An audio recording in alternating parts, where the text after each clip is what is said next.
결혼한 지는 이제 반년도 안 지났는데 이대로 계속 결혼 생활을 이어갔다간 좋을 거 하나도 없을 것 같아 이혼을 준비 중인 여자입니다. 3인성어라는 고사성어가 있잖아요. 말 그대로 세 사람만 모이면 없는 호랑이도 만들 수 있다는데 그 말이 딱 무슨 말인지 이제서야 이해가 가네요. 저 혼자만 아니라고 백날 말하면 뭐하나요. 남편까지 포함한 사남매에 시부모님까지 합하면 6명인 대가족인데 3명이면 호랑이 한 마리 만든다는데 6이서 동시에 2마리를 만드니 어디 저 혼자서 버틸 재간이 있겠나요? 식가족 전부가 똘똘 뭉쳐서 제가 틀렸다고 하는데 저만 빠지면 이 집구석에 평화가 찾아올 것 같으니 제가 빠져주려고요. 결혼 전에는 정말 대가족에 이렇게 화기애애한 집안이 또 있나 싶었는데 지들끼리만 화목한 집안이라는 건 결혼을 하고 나서야 알았습니다. 결혼 시작하자마자부터 첫 단추가 좋지 않았어요. 신혼여행 다녀와서 시부모님 댁으로 인사드리러 갔는데 시부모님 집에 신우들까지 온 가족이 모여가지고 있었습니다. 결혼한 첫째 신우는 시매부의 시조카까지 데리고 왔고 결혼 안 한 막내 신우는 자기 지금 만나고 있는 남자친구까지 데려와서 말입니다. 저희 신혼여행 다녀온 게 뭐라고 이렇게 다 같이 반겨주시나 했는데 저를 반겨주는 게 아니라 제가 신혼여행지에서 사왔을 선물을 반겨주러 온 거였더라고요. 애초에 신혼여행지에서 선물 같은 건 따로 구매하지 않았습니다. 이미 결혼 전에 시어머니 현금예단부터 신우들이 원하는 명품 가방도 다 예단으로 해줬으니 굳이 신혼여행지에서까지 좋은 선물 사올 필요 없다고 생각했거든요. 가져온 거라고는 공항 면세점 들러서 사온 과자나 초콜릿 같은 디저트류가 전부였습니다.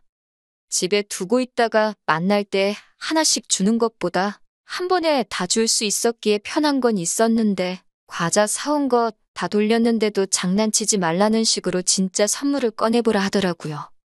그런데 진짜 없는 걸 알더니 그러는 거 아니라고 하는 겁니다. 특히 형님은 자기 결혼했을 때 신혼여행지에서 남편 명품 지갑 써왔던 이야기를 들먹이면서 받은 게 있는데 어떻게 염치도 없이 빈손으로 돌아올 수 있냐고 하는 거예요. 형님 결혼했을 때면 제가 남편하고 연애하기도 전 이야기인데 그때 남편한테 선물해줬다고 보답을 왜 저한테 찾는지 모르겠더라고요. 제가 받은 것도 아닌데 말입니다. 남편도 어이가 없는 게 제가 받은 것도 아닌데 왜 선물을 저한테 찾냐고 한마디 해주면 될 걸 가지고 제가 저 혼자서 면세점에서 이것저것 사들고 오길래 당연히 챙겼을 줄 알았는데 몰랐다고 하면서 이게 다 제 탓이라는 듯이 책임을 저한테 떠넘기더라고요. 지 가족들이 그렇게 나올 걸 알았으면 여행지에서 지 가족들 욕심이 보통이 아니라 뭐라도 해가야지 않겠냐고 미리 귀뜸이라도 해주던가 지 돈 주고 뭐라도 챙겼던가 했어야지. 면세점 돌아다닐 때 다리 아프다고 공항터미널 의자에서 자빠져 자놓고서는 자기는 아무 잘못 없다는 식으로 저렇게 나오니 어이가 없었습니다. 시모는 거기다 대고 저한테 그런 건 당연히 여자가 챙기는 게 맞다고 하시고 첫째 신우는 이제부터라도 시댁 무서운 줄 알았으면 다음부터 잘하겠지 이러고 있는데 어이가 없더라고요. 과자 가져온 거 다 돌리고 나니 막내 신우는 왜 자기 남자친구 거는 없냐고 툴툴대고 있는데 온 가족들이 염치라는 게 있기는 한가 싶었습니다. 하다하다 신우 남자친구까지 챙겨줘야 하나 싶었네요. 나중 가면 아예 사돈의 팔촌까지 챙기라고 할 건가 싶었어요. 그나마 둘째인 도련님은 막내 신우 달랜다고 자기 앞으로 들어온 과자 선물을 신우 남자친구한테 양보를 하대요. 거기까지만 보면 그나마 이 집구석에서 제일 정상적인 사람 대접을 해줄 텐데 그러자마자 저를 쳐다보더니 자기도 여자친구가 있다고 다음부터는 인원수 잘 맞춰서 챙겨오라고 하더라고요. 멀쩡한 사람이라고 오해한 제가 다 한심스러웠습니다.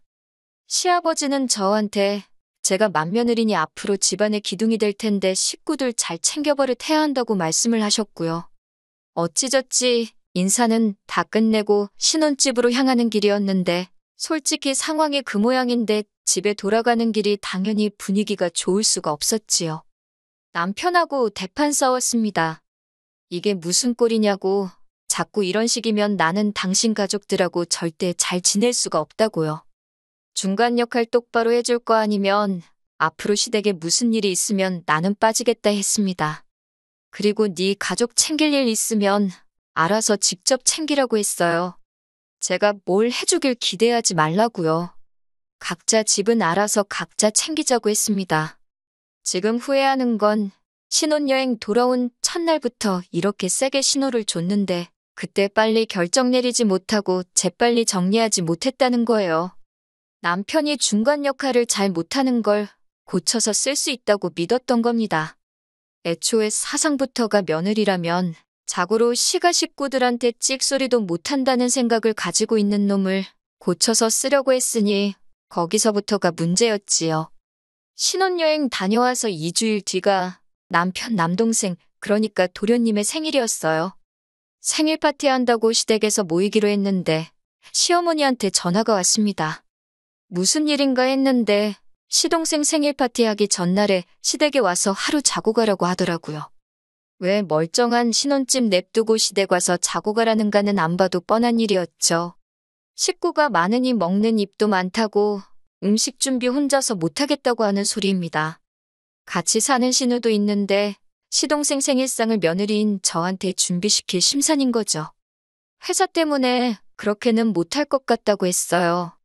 시어머니는 퇴근하고 오라는 건데 회사 탓을 하냐며 뭘 하시길래 회사가 요즘 바빠서 야근도 많고 그날은 정말로 밀려있는 잔업을 해야 해서 가지 못할 것 같다 대답했습니다. 그러니 시어머니는 저한테 휴가를 쓰라고 하더라고요. 제가 미쳤나요?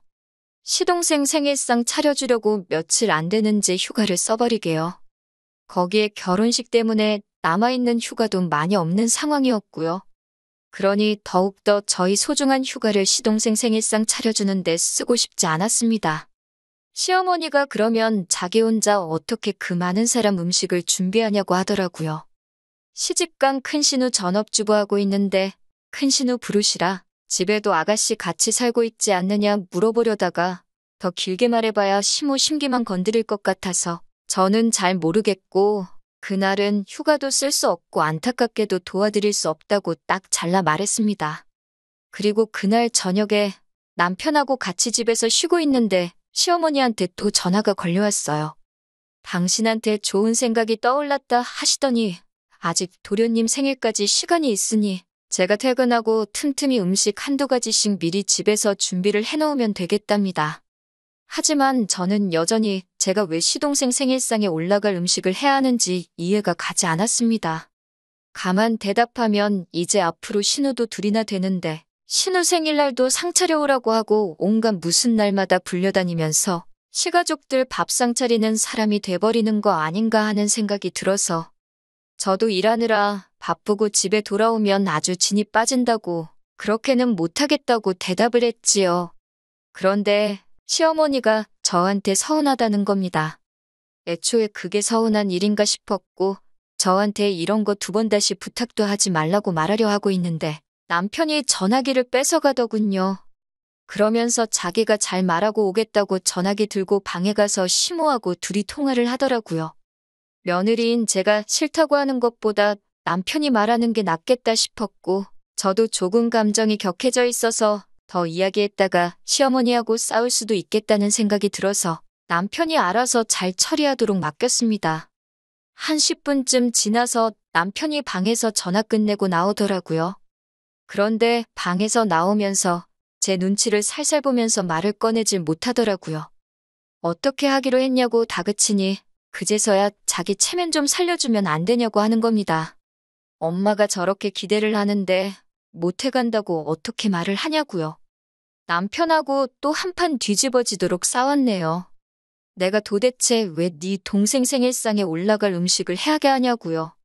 니네 누나도 해가냐고 그럼 생각은 해보겠다고 했습니다. 누나도 아마 해갈 거라고 하면서 저를 설득하려고 하길래 전화기 들이밀면서 그럼 너네 누나가 무슨 음식 해가는지 물어보라고 했습니다. 그러니 쩔쩔매면서 전화를 못하더라고요. 안 봐도 뻔했지요. 시모집에 같이 사는 신우도 아무것도 안 도와줄 텐데 시집간 신우가 잘도 동생 생일상이나 차려주겠나 싶었지요. 그런데 남편이 자꾸만 제가 자꾸 고집부리고 그러면 심호하고 갈등만 커진다고 하는 거예요. 어떻게 노력한 척이라도 해야 한다고요. 제가 고집부려서 심호하고 이러는 게 아니잖아요? 애초에 말도 안 되는 요구를 하는 건 심호인데 남편은 제가 마치 심호가 하는 일에 불만 갖고 있는 방골 며느리라고 말하는 것 같았습니다.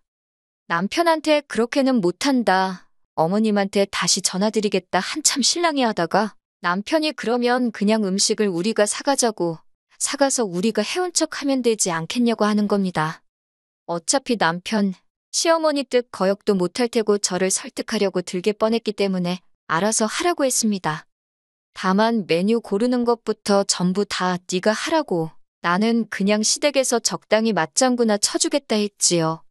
생일 당일이 되니 남편이 시댁으로 출발하기 전부터 아침 일찍 일어나서 부엌에서 뭘 하고 있더라고요. 보니까 여기저기서 괜찮아 보이는 음식 메뉴들 골라서 밀키트를 사온 거예요. 양념장부터 재료 손질까지 다 되어 있고 불에 올리기만 하면 되는 거니 직접 해간 음식 티가 날 거라고 생각했나 봅니다. 포장 음식이나 배달 음식 해봐야 겉모양부터 다 표가 나니 직접 준비한 것처럼 보이게 하려고 나름 머리를 쓴 것 같더라고요. 그렇게 남편이 준비해간 밀키트 음식들 바리바리 싸들고 시댁에 갔지요. 그런데 실제로 직접 해온 음식으로 착각을 해주더라고요. 파는 음식처럼 맛있다고 하는데 저는 속으로 파는 음식이니까 당연히 맛있겠지요 하고 있었습니다. 그런데 오히려 그게 역효과가 났어요. 시어머니가 음식 하나씩 다 맛보더니 음식 맛이 다 너무너무 좋답니다. 맏며느리 잘 들어와서 다행이라고 하면서 어디서 달력을 꺼내오더니 이것들이 앞으로 있을 온갖 집안 행사라면서 적힌 것들을 읊으면서 그때마다 우리 맏며느리가 음식 준비를 하면 좋겠다고 하는데 아찔하더라고요. 시부모님 생일 파티는 물론이고 남은 시가족들 생일도 있었고 성탄절이며 명절, 연초에는 설날 전에 신년회도 하고 아주 난리도 아니더라고요. 취직 준비하는 막내 신우 자격증 취득 기념 파티도 있고 무슨 날이 있으면 날대로 모이고 아무 날도 아니면 아무 날이나 가져다 만들어서 모이는 건가 싶었어요. 명절 같은 건 몰라도 자격증 취득 기념 파티는 또 뭔가요? 심지어 큰 신우네가 이번에 새 차를 뽑으면 사고 안 나고 잘 타고 다닐 수 있게 고사도 지내기로 했다고 하고 가족끼리 사이 좋은 것도 좋지만 이건 좀 도를 넘은 것 같다는 생각이 들었어요. 거기에 일은 전부 저한테 시키려고 하고 있으니 말입니다. 남편은 이런 제가 외동이라서 이런 분위기에 적응 못할 뿐이라고 이게 진짜 가족이라고 하면서 애써 저를 이해시키려고 하더라고요. 진짜 가족은 또 뭔 소린지 우리 가족이 가짜 가족이라고 말하고 싶은 거냐고 따지니 또 꿀먹은 벙어리 마냥 대꾸도 못하고 있다가 이렇게 가까운 사람들끼리 살부딪히며 사는 게 진짜 좋은 거라고 하는 겁니다. 다 같이 지내는 게 누가 나쁘다고 했냐고. 다만 그 과정에서 온갖 번거로운 일거리나 경제적인 부분이나 그게 다 맏며느리라고 나한테 쏠리니까 그게 싫다는 거다고 했습니다. 일 똑같이 하고 돈 낼 거 있으면 똑같이 내면 나라고 남편이 남편 가족들과 잘 지내겠다는데 그걸 못하게 하겠냐고 일침을 놨어요. 그리고 신우 자격증 취득 기념 파티 같은 멍청한 모임은 나 빼고 제발 혼자 다녀오라고 했지요. 저는 그냥 남들 하는 만큼만 하고 그 이상도 그 이하도 하지 않겠다고 딱 못을 박았습니다. 그렇게 얼마 전 이전 세입자랑 문제가 생겨 입주가 늦어지고 있던 신혼집 리모델링 공사가 끝나고 드디어 입주를 하게 되었습니다. 그 전까지 머물던 집은 제가 첫 직장 구했을 때부터 전세로 살던 집이었는데 그렇게 오랜 기간 머물렀는데도 자가로 집이 생기니 전세로 살 때랑 다르게 이 집이 내 집이구나 싶은 생각이 들더라고요. 아무튼 집이 생겼으니 집들이 이야기가 나오게 되었습니다. 솔직히 시가 식구들 모여서 집들이 하면 엄청 스트레스 받을 걸 알았지만 생략할 만한 일도 아니거니와 친정 부모님이 많이 도와주셨던 덕분에 자가로 집도 생겼으니 집들이를 안 할 수도 없었지요. 그렇다고 친정만 집들이 하고 시가는 안 하고 할 수는 없잖아요. 제가 제 입으로 각자 잘하자고 했으니 어느 정도 솔선하는 모습을 보여야 한다고 생각했습니다. 그래서 까짓것 그냥 하자 굳게 결심해서 그때는 월차까지 내서 집들이 준비를 했습니다. 밀키트나 배달 음식으로 간단하게 차려낼 수도 있었지만 이왕 하는 거 제대로 하자 싶어서 음식도 손수 준비하기로 했고요. 그래서 집들이를 아침 일찍부터 해서 준비를 시작하고 있는데 초인종이 울리더라고요. 시가 식구들이 도와주러 일찍 올 일은 없을 테고 누군가 싶어서 문을 열었습니다. 그런데 문 앞에 처음 보는 웬 아가씨가 서 있더라고요. 누구시냐고 물었더니 도련님이 지금 만나고 있는 여자친구랍니다. 막내 씨는 오빠 아니랄까봐 저번에 선물 안 챙겨줬다고 이번엔 여자친구까지 불렀나 싶었어요. 보아하니 신우도 남자친구 데려오려나 싶었고요. 음식이야 넉넉하게 준비했기에 상관없었는데 도련님이 여자친구한테 시간을 잘못 알려줬나 싶더라고요. 암만 그래도 그렇지 아침 7시부터 집들이를 시작하는 집이 어디 있겠어요? 그리고 올 거면 만나서 같이 올 것이지 여자친구한테 딸랑 집 주소 알려주고 남의 집 혼자서 오게 하는 시동생도 이해가 가지 않았습니다. 집들이 시간은 오후 7시라고 시간을 아무래도 잘못 알려준 것 같다고 했어요. 어차피 시동생도 똑같이 시간을 잘못 알고 있으면 얼마 안 있어서 도착할 거라 생각했거든요. 그러니 안에 들어와서 조금 기다리다가 시동생 도착하거든 둘이 어디 가서 데이트라고 하고 오라고 할 심산이었는데 시동생 여자친구가 난감한 표정을 지으면서 어머님이 자기를 보내서 온 거라고 하더라고요. 집들이 하니까 음식하는 거 도와주라고 했다네요. 어떻게 보면 저 혼자 음식 준비하는 거 힘들까봐 어머님이 도와준 거라고 볼 수도 있지만 별 거지 같은 상황이 다 있네 싶었습니다. 결혼한 사이도 아니고 시동생하고 만나는 여자친구일 뿐인데 결혼 전부터 시집살이 길들이게 하려는 건가 싶었어요. 솔직히 도와주려면 시어머니가 직접 오셔도 될 일이고 신우들도 집에서 놀고 있잖아요? 일은 남의 집 사람이 하는 게 당연하다는 듯이 생각하는 게 어이가 없더라고요. 그래서 시어머니한테 바로 전화를 했지요. 시동생 여자친구가 왔는데 어머님이 도와주라고 보낸 게 맞냐고요. 그러니 어머님은 당연한 소리를 물어보냐는 듯이 반응하면서 너는 외동이라 몰라도 너무 모른다고 하면서 원래 아랫사람은 초장부터 시키는 버릇을 들여야 한다는 겁니다. 시동생 어디가 좋아서 가란다고 진짜 찾아온 이 아가씨도 문제가 있겠지만 이제 23살짜리 대학교 다니는 세상 물정 모르는 아가씨가 뭘 알겠어요. 그냥 남자친구 어머니가 시키는 거니까 하는 수 없이 온 거라는 생각밖에 안 들고 그걸 보내라고 한 어머님이나 그걸 가라고 부추긴 시동생이나 일손 돕겠다는데 뭐가 문제냐는 남편 꼬라지를 보고 있으니 자기들끼리만 화목한 이 집구석 식구들이 며느리들 알기를 아주 우습게 알고 있구나 하는 생각이 들었습니다. 그래도 찾아왔는데 그냥 보낼 수는 없으니 안 도와줘도 좋으니 편히 쉬고 있으라고 했어요. 저녁 시간 돼서 집들이 시작하니까 시가 식구들 한 명씩 도착하는데 집들이라고 손에 선물이라고 들고 온 게 큰 신우가 휴지 하나 사들고 온 게 전부였습니다. 뭐 대단한 선물 바란 건 아니지만서도 말도 안 되는 시댁 행사 강제 참여시키는 건 고사하고 당장 시동생 생일상까지 부탁하던 사람들이 주거니 받거니 하면서 저도 가족의 일원으로 인정해주는 것처럼 보이진 않았어요. 집들이 끝나니까 당연한 듯이 또 시동생 여자친구 시켜서 뒷정리 도와주라 그러고는 지들끼리는 잘 먹었다 하고 뒤도 안 돌아보고 집으로 돌아가더군요. 심지어 자기 여자친구인데도 시동생은 시부모 차 타고 따라서 집으로 돌아갔고요. 이 아가씨도 참 심란하겠다 싶더군요. 뒷정리 도와준다고 옴짝달싹 못하고 있길래 손님이 무슨 일을 하냐고 그냥 돌아가라고 했어요. 시동생한테 가스라이팅을 얼마나 당한 건지 계속 눈치 보고 있길래 오늘 아침 일찍부터 와줘서 너무 고생 많았다고 하면서 아가씨가 우리 도련님이랑 얼마나 깊은 사이고 어떤 미래까지 그리고 있는지는 모르겠지만 아가씨 앞으로 앞날이 창창한데 굳이 도련님하고 꼭 결혼해야겠다는 생각 아니면 일찌감치 헤어지는 게 좋겠다고 했습니다. 지금 나 보라고 나도 결혼한 지 반년도 안 지났는데 벌써부터 회의감을 느낀다고요. 제 말이 끝나기 무섭게 펑펑 울길래 어르고 달래서 집에 보냈습니다. 아가씨 배웅해주고 집에 돌아왔는데 남편은 집들이 끝나고 어지러진 상에는 손도 안 대고 소파에 걸터 앉아서 TV 보고 있더라고요. 안 그래도 도련님 여자친구 보고 생각이 많은데 집안일은 내일이라고 거들떠도 안 보는 남편 꼬라지 보니 우라가 치솟더라고요. 니네 식구 밥 먹은 건데 치울 생각도 없냐고 한마디 하니 남편이 며느리가 돼가지고 며느리 노릇 똑바로 안 하냐고 하는 겁니다. 왜 저렇게 뿔이 났나 했더니 지네 엄마가 신경 써서 시동생 여자친구 불러서 도와주게 시켰는데 며느리가 시어머니 성의를 무시했다는 거예요. 치우는 것도 저랑 그 아가씨랑 둘이서 치웠으면 금방 했었을 텐데 제가 쓸데없이 오지랖을 부려서 보내놓고는 그 아가씨가 할 일을 자기한테 떠넘기냐는 겁니다. 제 행동에 제가 책임을 지라는 거예요.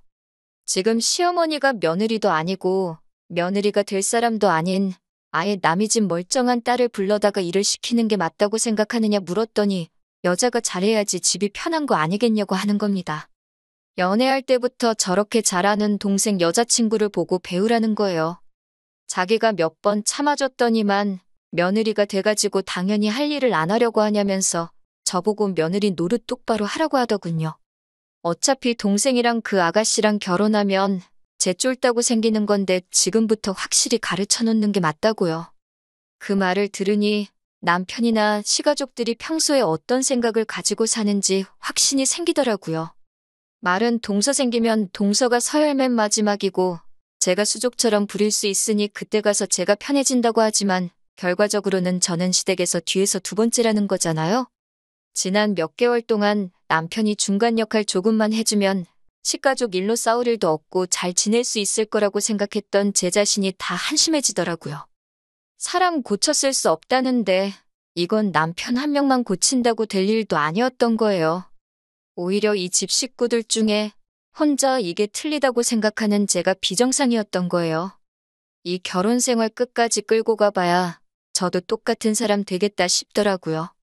가스라이팅이 그래서 무서운 건가 싶었습니다. 이 집구석에 막내 며느리 누가 들어올지는 모르겠는데 참 불쌍하겠다 싶었고 맏며느리인 저도 결국 나중에 가선 시부모 부양은 둘째치고 큰 신우네 애라도 생기면 그 애까지 제가 맡아 키우겠다 싶은 생각이 들었습니다. 자기들끼리 화목한 집안에 제가 빠지는 게 도와주는 길이 아닐까 하는 생각이 들었어요. 며칠을 더 생각하다가 남편한테 이 집에서 더 이상 며느리로 살지 못하겠다고 더 시간 끌 필요도 없겠다고 말하고 이혼하자고 했습니다. 지금은 숙려기간 중이고 결혼기간이 짧은지라 합의이혼하게 될 것 같습니다. 시동생은 여자친구랑 헤어진 것 같더라고요. 가족끼리 워낙 똘똘 뭉치는 집구석이니 똘똘 뭉쳐서 제 탓만 하고 있겠지요. 더 빨리 결정 내리지 못한 게 후회되지만 더 길게 시간 끌지 않은 걸로 위안 삼으려고 합니다. 아무쪼록 시가족들은 앞으로도 자식들 결혼시키지 말고 그냥 화목한 가족들끼리 평생 같이 지냈으면 좋겠어요. 애먼 사람 부려먹지 말고 말입니다. 긴 이야기 들어주셔서 감사합니다. 오늘의 사연은 여기까지입니다. 구독과 좋아요, 알람 설정해주시면 앞으로 더 좋은 사연으로 찾아오겠습니다. 감사합니다.